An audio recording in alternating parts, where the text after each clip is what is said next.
નમસ્કાર વિદ્યાર્થી મિત્રો,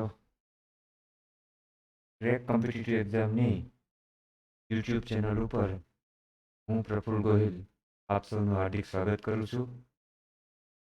વિદ્યાર્થી મિત્રો, યુટ્યુબ ઉપર આપણે શરૂ કરેલી ડેઇલી કરંટ અફેર્સ સિરીઝના ભાગરૂપે આજે આપણે તારીખ 8/7/2022ના રોજનું કરંટ અફેર્સ છે તે જોઈશું.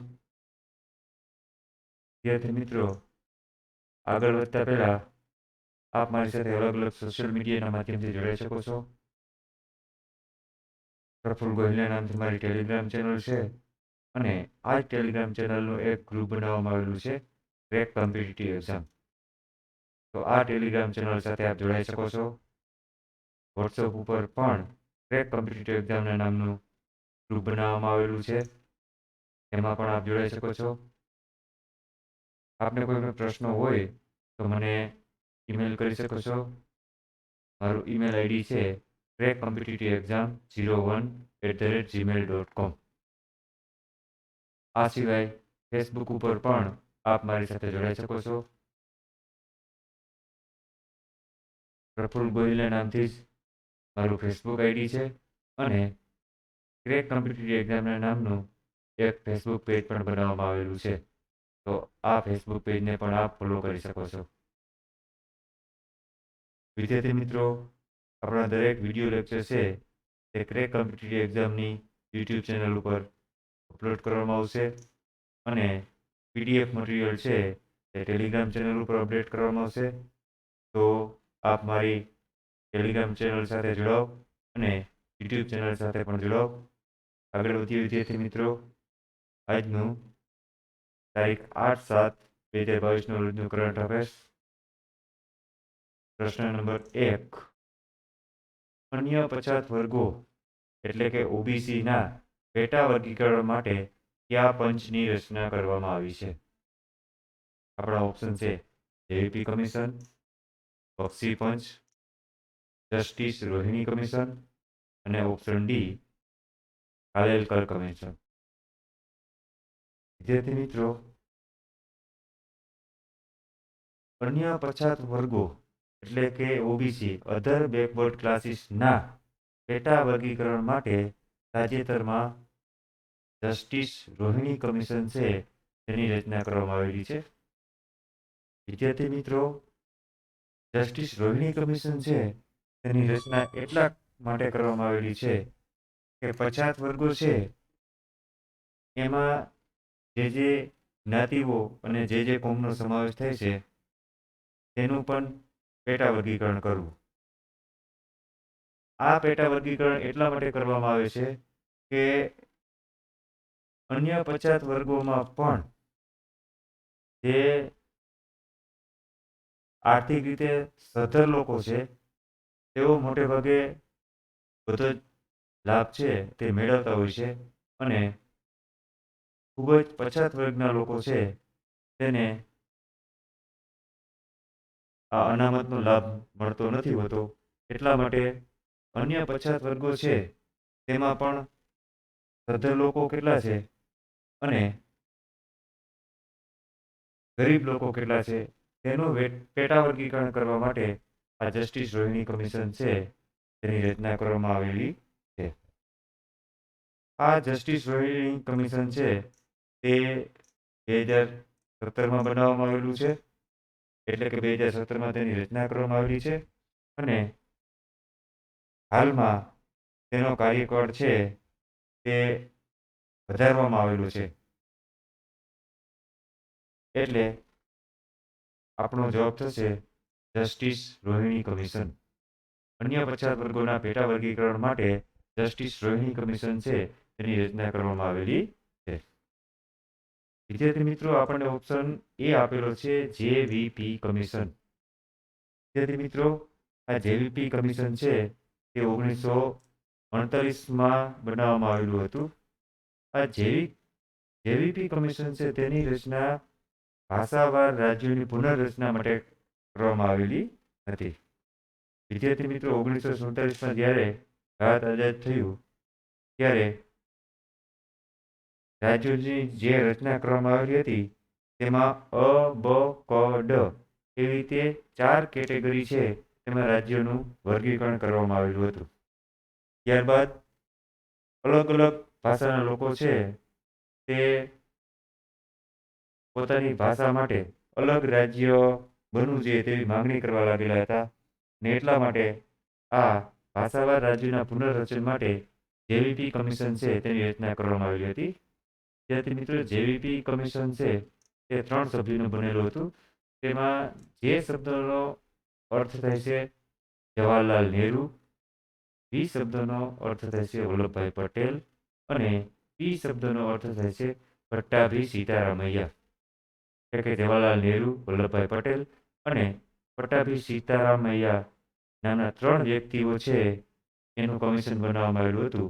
એટલે તેના નામ ઉપરથી જ આ કમિશન છે તેને જેવીપી કમિશન તરીકે ઓળખવામાં આવે છે. વિદ્યાર્થી મિત્રો, આપણને બી ઓપ્શન આપેલો છે બક્ષી પંચ. વિદ્યાર્થી મિત્રો, આપણે જેને આજે બક્ષી પંચ જાતિઓ તરીકે ઓળખીએ છીએ તે ગુજરાત રાજ્ય દ્વારા પછાત વર્ગો છે એની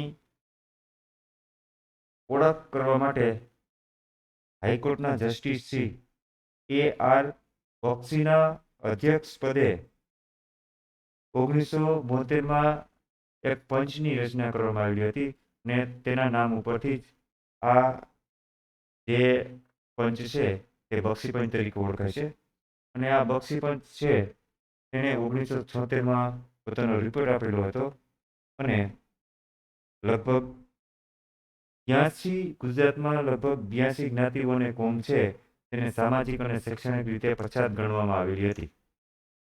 અને વિદ્યાર્થી મિત્રો, 1978માં બાબુભાઈ જસાભાઈ પટેલની સરકાર દ્વારા આ A.R. બક્ષી સાહેબ દ્વારા જે રિપોર્ટ આપવામાં આવેલો હતો તે મંચની ભલામણ છે તે સરકારે સ્વીકારી લીધી અને 1978થી જ તેનો અમલ કરવામાં આવેલો છે. એટલે આ બક્ષી પંચ છે તે પણ અન્ય પછાત વર્ગો એટલે કે સામાજિક અને શૈક્ષણિક રીતે જે પછાત વર્ગો છે તેના માટે બનાવવામાં આવેલું હતું. પણ આ બક્ષી પંચ છે તે ગુજરાત સરકાર દ્વારા બનાવેલું આવેલું હતું. વિદ્યાર્થી મિત્રો, ઓપ્શન ડી છે કાલેલકર કમિશન. વિદ્યાર્થી મિત્રો,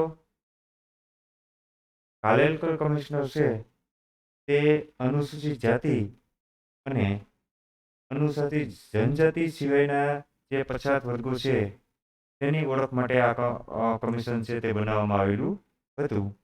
અને આ ભારતનું પહેલું એવું પંચ હતું કે જે પછાત વર્ગોની ઓળખ માટે બનાવવામાં આવેલું હોય.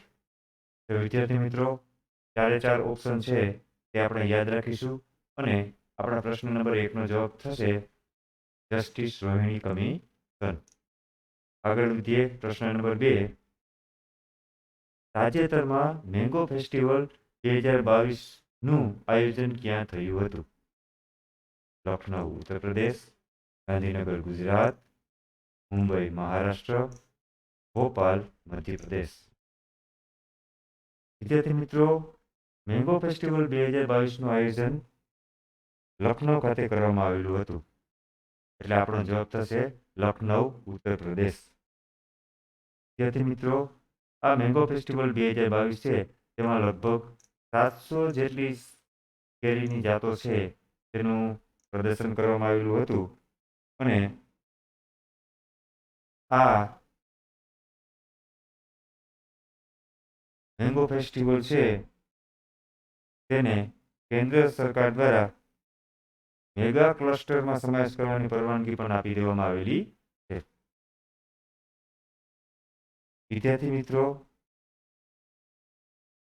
કેન્દ્ર સરકાર દ્વારા જે આ મેંગો ક્લસ્ટર ઊભું કરવામાં આવશે તેમાં 5 વર્ષમાં લગભગ 100 કરોડનો ખર્ચ કરવામાં આવશે. વિદ્યાર્થી મિત્રો, જે આ મેંગો ક્લસ્ટરમાં જે કેરીઓનું ઉત્પાદન કરવામાં આવશે તેને કાકોરી બ્રાન્ડ એવું નામ આપવામાં આવેલું છે. તો આ આપણે ખાસ યાદ રાખીશું કે કેન્દ્ર સરકાર દ્વારા મેંગો ક્લસ્ટર હેઠળ જે કેરીનું ઉત્પાદન કરવામાં આવશે તે કઈ બ્રાન્ડથી ઉત્પાદન કરવામાં આવશે? તો તેનો જવાબ છે કાકોરી. વિદ્યાર્થી મિત્રો, બીજી પણ એક માહિતી આપી દઉં કે વિશ્વમાં કેરીના ઉત્પાદનમાં ભારત છે તે પ્રથમ સ્થાન ધરાવે છે અને લગભગ આખા વિશ્વની 65% કેરીઓ છે તેનું ઉત્પાદન ભારતમાં થાય છે અને ભારતમાં પણ ઉત્તર પ્રદેશ કેરીઓના ઉત્પાદનમાં મોખરે છે. એટલે આ પણ આપણે ખાસ યાદ રાખીશું. વિશ્વમાં સૌથી વધુ કેરીનું ઉત્પાદન ભારતમાં થાય છે. આખા વિશ્વની લગભગ 65% કેરીઓ છે તેનું ઉત્પાદન ભારતમાં થાય છે ને ભારતમાં પણ ઉત્તર પ્રદેશ રાજ્ય છે તે કેરીઓના ઉત્પાદનમાં પ્રથમ સ્થાન ધરાવે છે. તો આપણો પ્રશ્ન નંબર 2, તાજેતરમાં મેંગો ફેસ્ટિવલ 2022નું આયોજન ક્યાં થયું હતું? તેનો જવાબ થશે ઓપ્શન એ, લખનઉ, ઉત્તર પ્રદેશ. આગળ વધીએ વિદ્યાર્થી મિત્રો, પ્રશ્ન નંબર 3, હાલમાં અલ્પસંખ્યક મંત્રાલયનો વધારાનો હવાલો કોને સોંપવામાં આવ્યો છે? વિદ્યાર્થી મિત્રો, આપણા ઓપ્શન છે option A Smriti Irani, option B Jyotiraditya Scindia, option C Mukhtar Abbas Naqvi, option D Nirmala Sitharaman. વિદ્યાર્થી મિત્રો, આપણા કેન્દ્ર સરકારના woman and child development minister Smriti Irani છે તેને અલ્પસંખ્યક મંત્રાલયનો વધારાનો હવાલો આપવામાં આવેલો છે. માટે આપણો જવાબ થશે ઓપ્શન એ, સ્મૃતિ ઈરાની. વિદ્યાર્થી મિત્રો, આ અલ્પસંખ્યક મંત્રાલય છે તેનો ચાર્જ છે તે મુખ્તાર અબ્બાસ નકવી પાસે હતો અને તેઓએ રાજીનામું આપતા સ્મૃતિ ઈરાની છે તેમને અલ્પસંખ્યક મંત્રાલયનો વધારાનો હવાલો સોંપવામાં આવેલો છે. આ સિવાય વિદ્યાર્થી મિત્રો ઓપ્શન બી આપેલો છે જ્યોતિરાદિત્ય સિંધિયા. વિદ્યાર્થી મિત્રો, જ્યોતિરાદિત્ય સિંધિયા છે તે સિવિલ એવિએશન મિનિસ્ટર છે અને તેમને હાલમાં સ્ટીલ મંત્રાલય છે તેનો વધારાનો ચાર્જ સોંપવામાં આવેલો છે. તો આ ઉપસર પર આપણે યાદ રાખીશું. કદાચ વિદ્યાર્થી મિત્રો આપણને પ્રશ્ન એવો પૂછવામાં આવે કે હાલમાં સ્ટીલ મંત્રાલયનો વધારાનો હવાલો કોને આપવામાં આવ્યો છે? તો આપણો જવાબ થશે ઓપ્શન બી, જ્યોતિરાદિત્ય સિંધિયા. અલ્પસંખ્યક મંત્રાલય છે તેનો વધારાનો હવાલો સ્મૃતિ ઈરાનીને આપવામાં આવેલો છે અને સ્ટીલ મંત્રાલય છે તેનો વધારાનો હવાલો છે તે જ્યોતિરાદિત્ય સિંધિયાને આપવામાં આવેલો છે. આ સિવાય વિદ્યાર્થી મિત્રો ઓપ્શન ડી આપેલો છે નિર્મલા સીતારામન. નિર્મલા સીતારામન છે તે હાલમાં આપણા નાણામંત્રી છે. તો આપણે આ બધા જ ઓપ્શનો યાદ રાખશું. અલ્પસંખ્યક મંત્રાલયનો ચાર્જ મુખ્તાર અબ્બાસ નકવી પાસે હતો. તેઓએ રાજીનામું આપતા તેનો વધારાનો ચાર્જ છે સ્મૃતિ ઈરાનીને આપવામાં આવેલો છે અને જ્યોતિરાદિત્ય સિંધિયા કે તેઓ સિવિલ એવિએશન મિનિસ્ટર છે તેમને સ્ટીલ મંત્રાલયનો વધારાનો ચાર્જ સોંપવામાં આવેલો છે અને નિર્મલા સીતારામન છે તે આપણા નાણામંત્રી છે. આગળ વધીએ વિદ્યાર્થી મિત્રો, પ્રશ્ન નંબર 4, હાલમાં કયા બે દેશોએ નાટોમાં સામેલ થવા માટે પરિગ્રહણ પ્રોટોકોલ પર હસ્તાક્ષર કર્યા છે? આપણો ઓપ્શન છે નોર્વે અને ફિનલેન્ડ, ફિનલેન્ડ અને સ્વીડન, સ્વીડન અને યુક્રેન, ઓપ્શન ડી ડેનમાર્ક અને સ્વીડન. વિદ્યાર્થી મિત્રો, નાટો છે તે એક લશ્કરી ઉદ્દેશ્ય ધરાવતું સંગઠન છે. નાટોનું ફૂલ ફોર્મ છે નોર્થ એટલાન્ટિક ટ્રીટી ઓર્ગેનાઇઝેશન. વિદ્યાર્થી મિત્રો, આ નાટો છે તેનું હેડક્વાર્ટર છે તે બ્રસેલ્સ, બેલ્જિયમમાં આવેલું છે. આ નાટો સંગઠનમાં સામેલ થવા માટે હાલમાં 2 દેશો દ્વારા એપ્લિકેશન કરવામાં આવેલી હતી, એટલે કે નાટોમાં સામેલ થવા માટે અરજી કરવામાં આવેલી હતી. તો આ 2 દેશો ક્યાં છે તેનું નામ આપણે જણાવવાનું છે. તો વિદ્યાર્થી મિત્રો, આ બંને દેશો છે ફિનલેન્ડ અને સ્વીડન. વિદ્યાર્થી મિત્રો, ઓપ્શન સી આપણે આપવામાં આવેલું છે સ્વીડન અને યુક્રેન. યુક્રેન પણ નાટો સંગઠન છે તેમાં સામેલ થવા માંગતું હતું. વિદ્યાર્થી મિત્રો, જે આ નાટો સંગઠન છે તે રશિયાનો વિરોધીઓ છે, એટલે કે રશિયાને કાઉન્ટર કરવા માટે જ આ નાટો સંગઠન છે તે બનાવવામાં આવેલું હતું. એટલે નાટો દેશો અને રશિયા છે તે પરસ્પર એકબીજાના વિરોધીઓ છે. એટલે યુક્રેન દ્વારા પણ નાટો સંગઠનમાં સામેલ થવા માટે હિલચાલ કરવામાં આવેલી હતી અને તેના ભાગરૂપે જ રશિયાએ છે તે યુક્રેન ઉપર આક્રમણ કરેલું હતું. એટલે આ પ્રશ્ન છે તે આપણા માટે ખૂબ જ અગત્યનો છે. હાલમાં ફિનલેન્ડ અને સ્વીડન દ્વારા નાટો સંગઠનમાં સામેલ થવા માટે પરિગ્રહણ પ્રોટોકોલ પર હસ્તાક્ષર કર્યા છે. આગળ વધીએ વિદ્યાર્થી મિત્રો, પ્રશ્ન નંબર 5. કોવાર્સ્કેન નામની કોરોના વાયરસ માટેની ટેસ્ટ પદ્ધતિ કયા દેશના વૈજ્ઞાનિકોએ વિકસિત કરી છે? વિદ્યાર્થી મિત્રો, કોરોના વાયરસના ટેસ્ટ માટેની પદ્ધતિ છે કોવાર્સ્કેન. તે કયા દેશના વૈજ્ઞાનિકો દ્વારા વિકસિત કરવામાં આવી છે? Option A America, option B ચીન, ઓપ્શન સી જાપાન અને ઓપ્શન ડી રશિયા. તો વિદ્યાર્થીઓ, આ કોવાર્સ્કેન નામની ટેસ્ટ પદ્ધતિ છે તે હાલમાં અમેરિકાના વૈજ્ઞાનિકો દ્વારા વિકસિત કરવામાં આવેલી છે. વિદ્યાર્થી મિત્રો, અમેરિકા છે તેનું પાટનગર વોશિંગ્ટન ડીસી છે અને હાલમાં જો બાઇડન છે ત્યાંના રાષ્ટ્રપતિ છે. ચીનનું પાટનગર છે તે બેઇજિંગ છે અને ચીનના રાષ્ટ્રપતિ શી જિનપિંગ છે.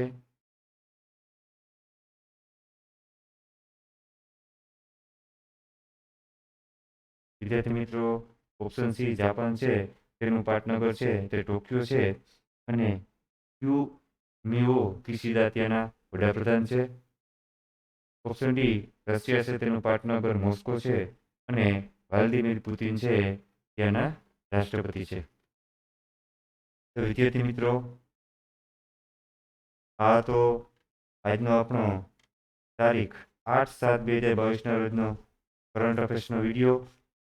આ વિડીયો આપણને ગમ્યો હોય તો આપ છે તે વિડીયોને લાઈક કરો. ક્રેક કોમ્પિટિટિવ એક્ઝામની યુટ્યુબ ચેનલ છે તેને સબસ્ક્રાઈબ કરો અને આપના મિત્રો સાથે આ ચેનલની લિંક છે તેને શેર કરો. Thank you for watching. Have a nice day.